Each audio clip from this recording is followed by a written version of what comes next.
खा खा करके उसी को पी पी करके वो बच्चा अपनी जिंदगी अपनी माँ के पेट में बसर करता है, जहाँ कोई उसे खिलाने वाला नहीं है।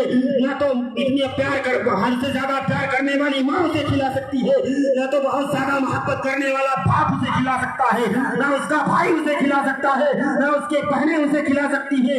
जब परवरदिगार उस बच्चे को माँ के शिकम में रोजी दे सकता है, तो हमें दुनिया में पैदा करने के बाद क्या वो परवरदिगार रोजी नहीं दे सकता?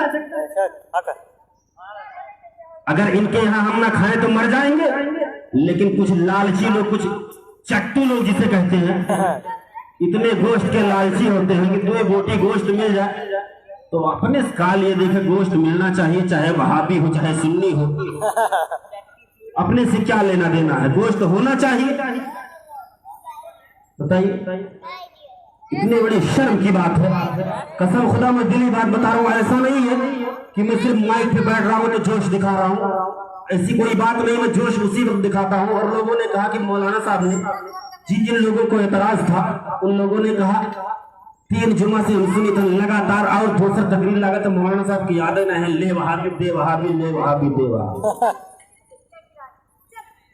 लेकिन मैं जब शुरू में गौरडीह में आया था तो मैंने सोचा था कि यहाँ वहाबियों के खिलाफ बोलने की जरूरत नहीं है, लेकिन अब मैंने वादा कर लिया है अपने आप से कि अब जब भी मेरी जबान खुलेगी तो इन पर गोली चलेगी। जब भी मेरी जबान खुलेगी मैं इन्हीं के खिलाफ बोलूंगा, चाहे जो हो जाए। अल्लाह अकबर, या रसूल अल्लाह, या रसूल अल्लाह, जिंदाबाद, अल्लाह अकबर। उस दिन भी जुमा में मैंने कहा था, लेकिन आज मैं आप हजरात से कहूंगा, कितने आप हजरात हाथ उठाए, कितने लोग वहाबियों के यहाँ खाना चाहते हैं? क्यों नहीं भैया? कोई नहीं चाहता। ना ना ना ना, खाना नहीं चाहते हो? नहीं बाबू। शादी ब्याह भी नहीं करना चाहते? ना ना ना ना, कभी उनके शादी ब्याह में शरीक भी नहीं होना चाहते? नहीं है ना। अरे अगर दावत दे दी तो गोश्त रहेगा, उस दिन बहुत सारी चीजें रहेंगी। वो क्या बोलते हैं, मैं तो जानता नहीं हूँ, चिकन चिल्ली तो थोड़ा 2 प्याजा और पता नहीं पर क्या क्या, मुर्गा फ्राई, बहुत सारी चीजें उसमें रहती हैं। ये सारी चीजें रहेंगी तब तो जाना ही पड़ेगा। अरे ईमानवा तो है ना, ईमान तो बचाओ। और कुछ हो ना हो, उस दिन वो शान दूल्हे की नहीं होती है जो शान बाराती की होती है।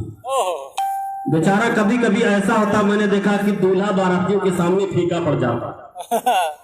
तो बारात तो जाना ही है ना, बारात नहीं जाएंगे तो काम कैसे चलेगा? अगर हम उनके बारात नहीं जाएंगे तो हमारे बारात छोड़ थोड़ी जाएंगे, नाराज हो जाएंगे। बारात तो जाना ही है ना। नहीं। अच्छा, कौन कौन लोग नहीं खाना चाहते? हाथ उठाइए आप लोग।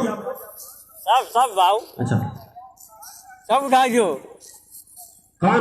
अरे उठाइए यार, जबरदस्ती में नहीं उठवाऊंगा, जिसकी मर्जी होगी वो उठाएगा, मैं जबरदस्ती नहीं उठवाऊंगा। मैं उन लोगों के ताने को सुनकर कसम खुदा बता रहा हूँ, मुझे इतनी तकलीफ हुई कि कभी मैं ऐसा बोलता नहीं था, लेकिन आज मुझे बहुत गुस्सा आ गया यही बात सुन करके, और शर्म भी आई कि भला बताओ कैसे मुसलमान हैं कि मौलाना साहब से कहते हैं, मौलाना साहब बताइए फला साहब वहाबी के यहाँ अपनी लड़की की शादी कर रहे हैं, वहाबी के खिलाफ बोलना है, लेकिन जब बात आ जाती है हाथ उठाने की और वादा करने की तो बेचारों की जबान ही नहीं खुलती है। कैसा दस्तूर सभाबंदी है तेरी महफिल में, यहाँ तो बात करने को तरसती है जबान मेरी, जबान ही नहीं खुलती है। और अगर 1-2 जुमा लगातार या कभी अगर मौलाना साहब ने तकरीर कर दिया, कहा मौलाना साहब वो घोट घोट लगा रहा तो दूसरा तकरीर तोड़ना ना याद है का? बताइए, सोचने वाली बात है। और मैं तो अगर मेरा बाप, ये मेरा ईमान है, मेरे घर वालों से कभी भी अगर कोई जाएगा मेरे घर तो पूछ सकता है।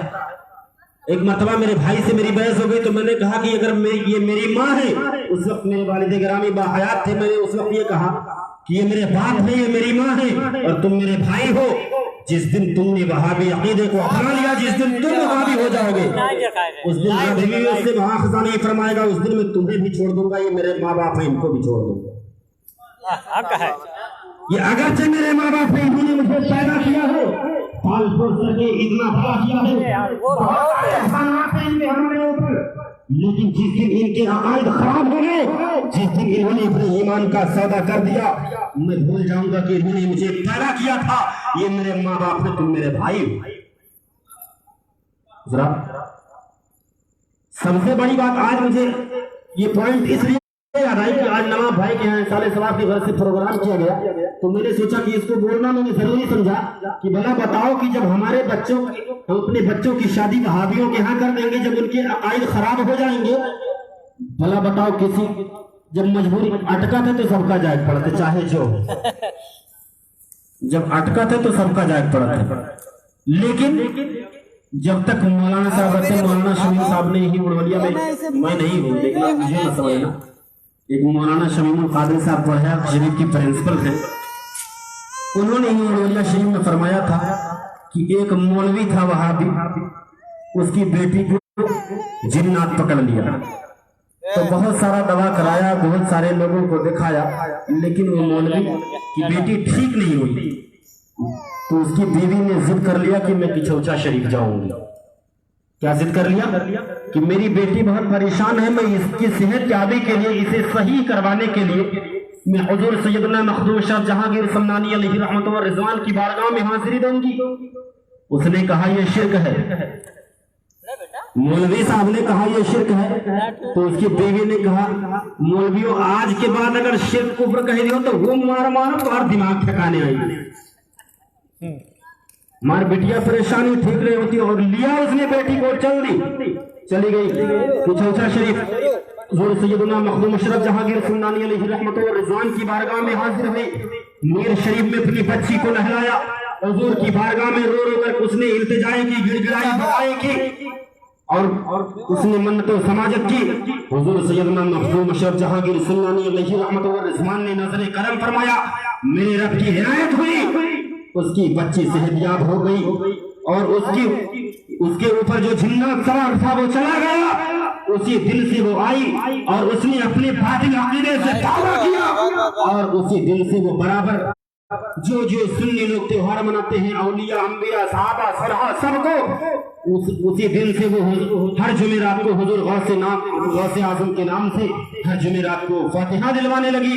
हुजूर सैयदना मखदूम अशरफ जहांगीर सुन्नानी अलैहि रहमत व रिजवान के उर्स में वो हाजिर होती थी और उसका ये अकीदा और ईमान था कि अल्लाह के वलियों के दरबार में हाजिरी देने से तकदीरें बदल जाया करती हैं। अगर हमारी तकदीर बिगड़ जाए तो हमारी बिगड़ी तकदीरें बदल जाया करती हैं और बन जाए।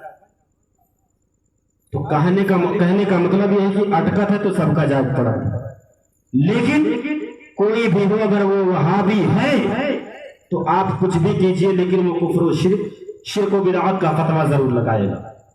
तो भला बताओ कि आज हमारे नवाब भाई ने साले सवाब के घर से इस प्रोग्राम का इनेकाद कर दिया, इतने सारे उलमा को मदाऊ कर लिया। जब हमारा अकीदा खराब हो जाएगा तो हम इसको जब कुफ्र शिर्क समझेंगे तो हम इसको करेंगे? कभी नहीं करेंगे। तो मरने के बाद तो फिर जब हमारे नाम से हमारी रूह को कोई साले सवाब करने वाला नहीं होगा, हमारी रूह को कुरान करीम पढ़ करके और अदा वज़ाइफ करके कलमा शरीफ का गिरद करके हमारी रूह को साले सवाब करने वाला जब कोई नहीं होगा तो कयामत तक फरिश्ते वो जबरदस्त ठोकाई करेंगे, दिमाग ठिकाने आ जाए। अभी मौलाना अख्तर साहब ने बयान किया जब कब्र में जाओगे तो कब्र तो इंतजार करती है कि आओ बताइए, पहुंचो तो पहले। और जब दबाना शुरू करेगी तो इस तरफ से यहाँ की फिसलियां यहाँ से इस तरह पेवस्त हो जाएंगी, जैसा कि मौलाना अख्तर साहब ने बताया, इस तरह पेवस्त हो जाएंगी, एक दूसरे में मिल जाएंगी। इधर की फिसली इधर, इधर की फिसली इधर। फिर समझ में आएगा कि कयामत तक किस तरह फरिश्ते, जब कोई ये सारे सवाब करने वाला ही नहीं होगा, जो गुनाह जहां है वही रहेगा, जो नेकियां जहां नहीं रहेंगी उसमें बढ़ने का इजाफा होने का जब नाम ही नहीं रहेगा, जब उसमें हमारी नेकियों में इजाफा होगा नहीं तो अजाब में तखफीफ कहां से होगी, कमी कहां से होगी? नेकियों में इजाफा होगा तो अजाब में कमी होगी, वरना जब हमारे नाम से कोई ये साले सवाब करने वाला नहीं होगा, हमारे नाम अमाल में जब नेकियां दर्ज नहीं होंगी, हमारे नाम अमाल में नेकियों का इजाफा नहीं होगा तो कयामत तक फरिश्ते तो ठोकते ही रहेंगे बेचारे, वो अपना काम जारी रखेंगे और वो जबरदस्त हथौड़ा रहेगा, कभी आपने देखा नहीं होगा, कभी बड़े से बड़े लोहार के पास जो लोग बिल्डिंगें तोड़ते हैं, वो 20-20 किलो का घन रहता है, उतना उससे भी जबरदस्त होगा, कभी आपने देखा भी नहीं होगा, वहमो गुमान में भी नहीं आएगा। और एक हथौड़ा पड़ेगा ना तो जिस्म की हड्डियां रेजा रेजा होकर के बिखर जाएंगी। और ऐसा नहीं है, दुनिया है कि यहाँ इंसान जब आजिज आ जाता है तो सोचता है कि काश, और तमन्ना करता है, जब बहुत ज्यादा परेशान हो जाता है, मरी नहीं जाती थे कि छुट्टी मिल जाती है परेशानी से, बवाल से। लेकिन वहां मौत भी नहीं आएगी, जैसा कि मैंने गालिबन अशरह सुदूर में पढ़ा था कि मैदान में जब जन्नती जहन्नम में और जन्नती जन्नत में और जहन्नमी जहन्नम में दाखिल हो जाएंगे तो मौत को एक मेढे की शक्ल में लाया जाएगा और जन्नत और दोज़ख के दरमियान खड़ा करके एक फरिश्ता दोनों को निदा देगा, जहन्नमियों को भी पुकारेगा, जन्नतियों को भी पुकारेगा। जन्नती तुम्हारे डर के बेचारे आएंगे कि कहीं ऐसा ना हो कि फिर उसे पलट करके जहन्नम में जाने का हुक्म दे दिया जाए, और जहन्नमी तो इस खुशी से आएंगे कि लगता है मैं